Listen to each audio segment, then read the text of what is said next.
जय श्री राम। मनुष्य के जीवन में कामनाओं की अधिकता के कारण उनकी पूर्ति के भाग दौड़ में जीवन व्यर्थ हो जाता है, अतृप्त रह जाता है, शांति नहीं रहती। रामचरितमानस के उत्तरकांड में कहा गया है कि जब तक कामनाएं शांत नहीं होंगी तब तक हमें सुख नहीं मिलेगा। और कामनाएं शांत होती हैं भगवान श्री राम के शरण में जाने पर। बिनु संतोष न काम न साहिं, काम अछत सुख सपनेहु नाहिं। राम भजन बिनु मिटहि की कामा, थल विहीन तरु कबहु की जामा।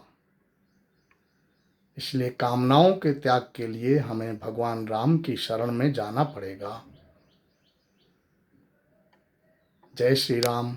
नमो राघवाय।